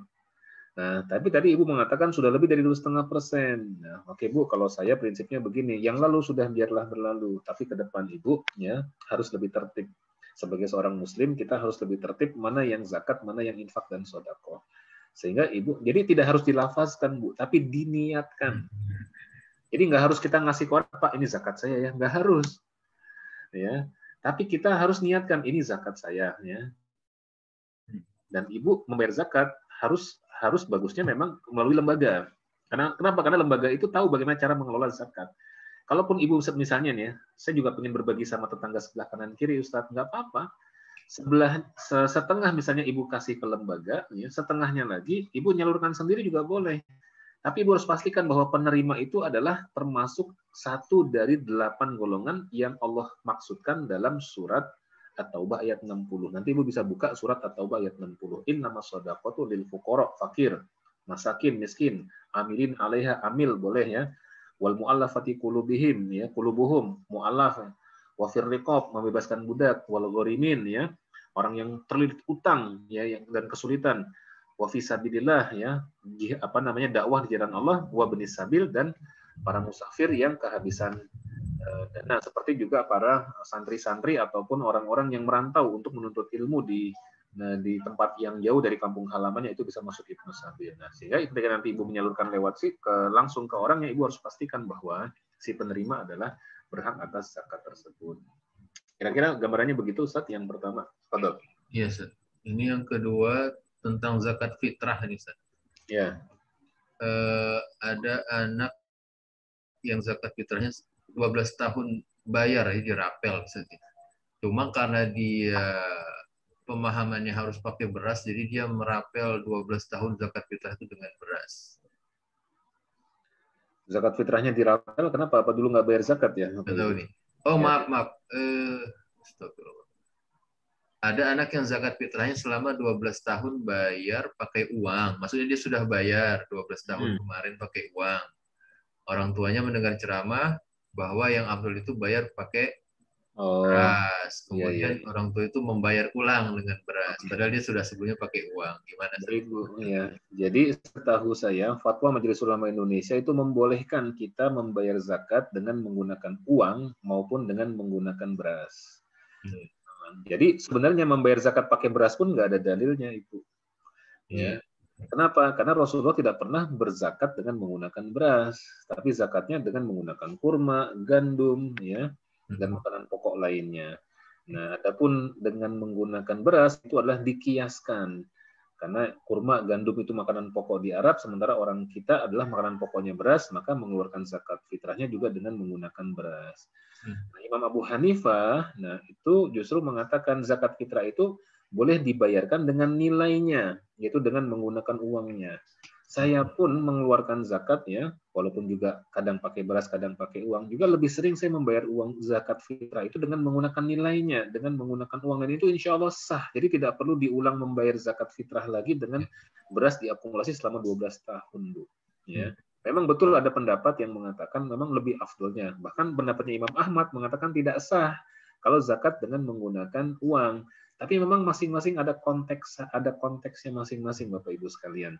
Kalau menurut pendapat Ibu Abu Hanifah dan juga Abu Yusuf dan lain sebagainya, itu mengatakan membayar zakat fitrah dengan uang itu lebih mengena terhadap kebutuhan fakir miskin. Karena banyak terjadi di beberapa negara, dibayar pakai makanan pokok seperti gandum, dia nggak punya uang, sama dia dijual lagi gandumnya tuh ke orang lain, ke penjual lagi, dan dijualnya dengan harga yang murah. Nah, sama penjualnya dibeli lagi sama orang yang mau bayar zakat. Gitu lagi terus muter aja begitu. Sehingga yang ngambil keuntungan siapa? Yang ngambil keuntungan adalah si pedagang gandumnya tadi. Ini terjadi dan banyak. Di Indonesia pun juga banyak yang seperti itu. Pedagang berasnya nongkrong di pinggir masjid. Ya. Jadi dia ada yang mau bayar zakat ke pedagang itu, beli beras dulu dia, dimain ke masjid. Diterima oleh fakir miskin ngejual lagi ke pedagang yang tadi sama. Harganya setengahnya gitu. Jadi secara makosidnya tidak ketemu ya. Ya, memang walaupun ini bebas ya, kita boleh memilih pendapat yang mana, tapi kalau tadi saran saya, insya Allah membayar zakat fitrah menggunakan nilainya berupa uang itu sah secara fikih. Insya Allah nggak masalah, Bu. Tidak perlu dihitung, nggak perlu diulang sampai 12 tahun. Wallahu a'lam bishawab. Terima kasih Ustaz. Yang berikutnya ini, bila seorang sudah mengeluarkan zakat dengan ketentuan lalu orang tersebut menyisihkan atau menabung sebagian pendapatannya setelah dikeluarkannya zakat, pada saat tertentu nilai tabungan tersebut mencapai nisabnya, apakah orang tersebut masih harus mengeluarkan zakat? Artinya mengeluarkan zakat 2 kali dari satu harta. Iya, bagus sekali ini pertanyaannya. Dari siapa ini? Pak Yuda ya? Pak Yuda Mandala. Ya, bagus sekali Pak Yuda. Jadi ilustrasinya begini. Kalau saya sebagai seorang petani, ya misalnya saya panen 5 ton beras. 5 ton beras sudah saya keluarkan zakatnya 5%. Nah, kemudian beras ini saya jual, saya dapat uang, ya kan? Uangnya saya simpan di bank syariah misalnya gitu kan. Nah, simpanan uang di bank syariah saya ini udah mencapai nisab 85 juta rupiah dan udah setahun. Saya wajib mengeluarkan zakat atas tabungan saya nggak? Jawabannya iya wajib. Jadi zakat penghasilan dengan zakat mal, zakat tabungan itu 2 hal yang berbeda. Ya, seperti saya tadi dapat penghasilan, saya gaji misalnya 10 juta, dapat saya mengeluarkan zakatnya setiap bulan 250.000, 2,5%. Dari 10 juta itu saya bayar cicilan rumah, saya segala macam. Ada sebagian yang saya tabung. Akumulasi tabungan saya sudah mencapai nisab. Misalnya 100 juta misalnya. Nah, karena sudah mencapai nisab itu kan sudah bertahun-tahun akumulasi. Wajib saya mengeluarkan zakat atas tabungan saya? Wajib. Karena itu zakat atas tabungan, berbeda dengan zakat atas penghasilan. Yang tidak wajib dikeluarkan zakat adalah dari uang yang kita putar sehari-hari untuk keperluan sehari-hari, itu nggak keluar zakat. Ya. Tapi dari tabungan kita yang udah kita tabung terakumulasi, itu namanya zakat mal gitu. Jadi Kira-kira gambarannya begitu. Ada dua hal yang berbeda dari zakat penghasilan dan dari zakat mal. Barangkali itu, wallahu a'lam bishawab.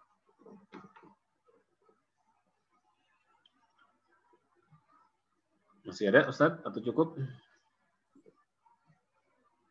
Ya, cukup kali ya, udah 5:30. Dan ibu-ibu mau repot ngurusin buka puasa.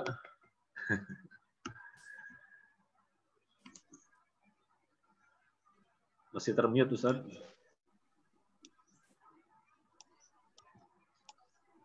Pak Muslimin suaranya masih di mute loh. Ada satu lagi tuh Pak Muslimin dari Pak Tolib. Ya, Ustaz, ada yang bertanya lagi satu ini. Berapa persen zakat mal? Zakat mal 2,5%. Jadi Bapak Ibu, tadi dari tabungan, deposito, reksadana dan lain sebagainya itu masuk zakat mal, termasuk juga dari emas itu dikeluarkan hanya 2,5% Bapak Ibu. Memang kita seperti berkurang harta kita ya, tapi yakin.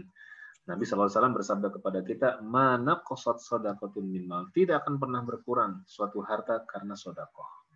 Jadi misalnya Bapak punya uang 100 juta, keluarin aja 2,5 juta, Pak. Nggak usah takut kurang. Matematika manusia memang berkurang, jadi 97,5. Tapi matematika Allah enggak, Pak. Insya Allah bertambah dan tambah berkah. Nanti bisa dibuktikan, Insya Allah. Ini ada lagi, Ustaz. Apabila kita menyalurkan zakat melalui lembaga zakat, namun tidak langsung disalurkan, tapi dikembangkan terlebih dahulu untuk menambah hasil daripada zakat tersebut, bagaimana hukumnya? Iya. Jadi lembaga zakat itu dia punya KPI, Pak. KPI-nya apa? Penyaluran itu harus segera. Ya, tapi memang ada zakat-zakat itu yang memang dia diendapkan dulu karena dia terkait dengan program. Contoh, dia beasiswa untuk fakir miskin. Dan dia bayar sekolahnya itu per term. Misalnya semester ini maksimal cuma bisa bayar cuma 6 bulan aja, Pak. Sisanya 6 bulan lagi itu disimpan dulu ya untuk disalurkan lagi pada pembayaran berikutnya setelah semester berikutnya gitu. Dan itu ada metode seperti itu. Itu pun ada ketentuannya. Dari hasil yang diinvestasikan, misalnya tadi zakat tadi ditaruh di bank syariah, kemudian ada bagi hasilnya. Bagi hasilnya itu pun juga nanti masuk lagi ke dana zakat lagi. Tidak kemudian secara otomatis menjadi dananya amil gitu. Kalau dana amil itu maksimal hanya 12,5% dari total zakat yang diterima. Kira-kira begitu, Pak. Memang tidak boleh juga kalau amil yang, makanya cari amil zakat yang amanah dan profesional yang ada Dewan Pengawas Syariahnya ya supaya bisa mengawasi penghimpunan, pengelolaan serta penyaluran zakatnya agar sesuai dengan prinsip-prinsip syariah.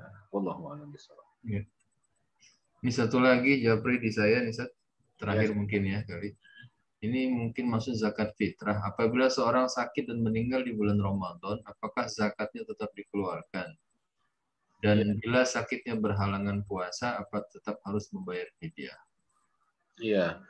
Jadi yang pertama terkait dengan fidyah, siapapun yang sakit dan tidak bisa menjalankan ibadah saum Ramadan, maka cukup bagi dia membayar fidyah.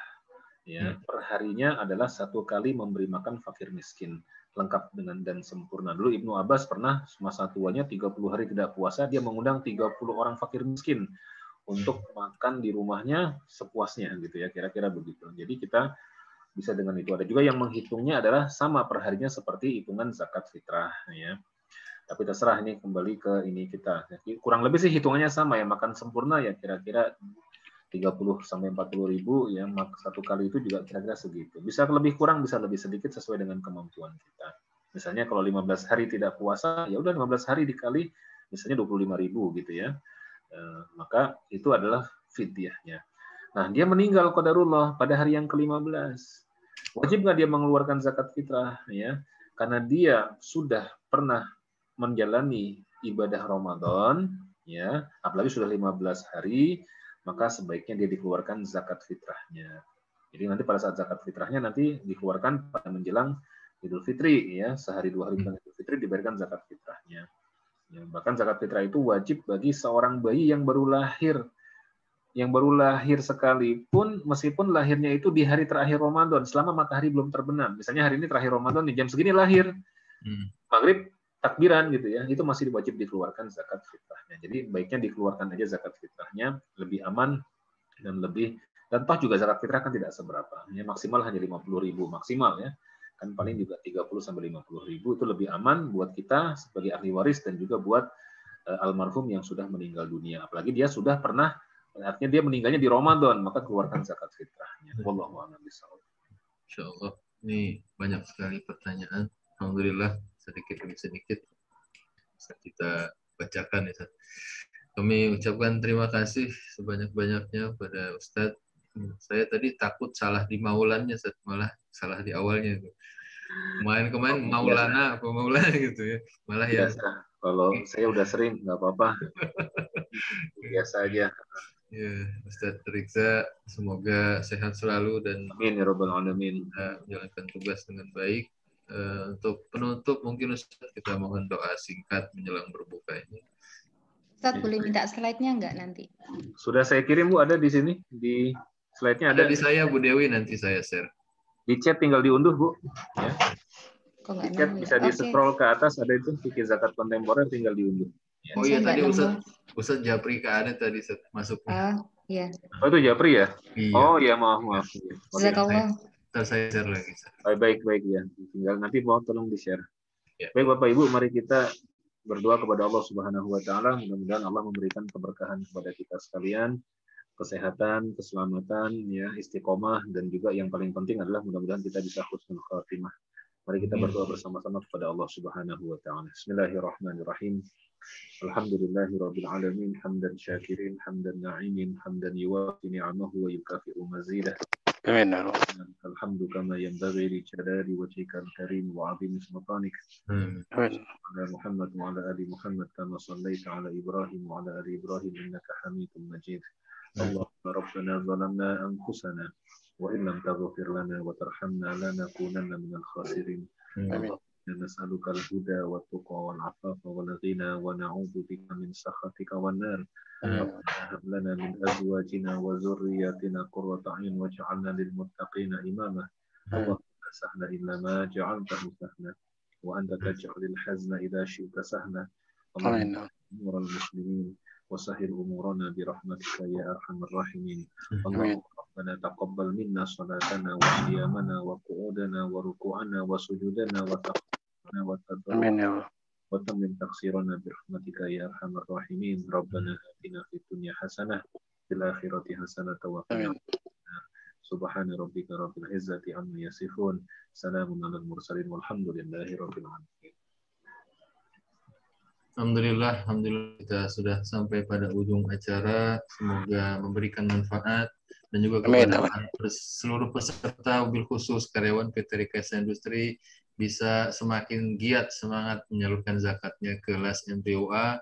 Amin. Juga kita yang bekerja sama dengan Rumah Zakat, semoga memberikan keberkahan kepada kita semua.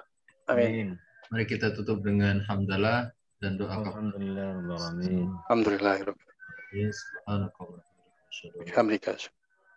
Baik, saya mohon maaf sebagai pembawa acara apabila ada kekurangan. Assalamualaikum warahmatullahi wabarakatuh. Waalaikumsalam warahmatullahi wabarakatuh. Terima kasih Ustadz. Terima kasih. Sama, mohon pamit ya. Iya, Ustadz. Ya, assalamualaikum. Waalaikumsalam.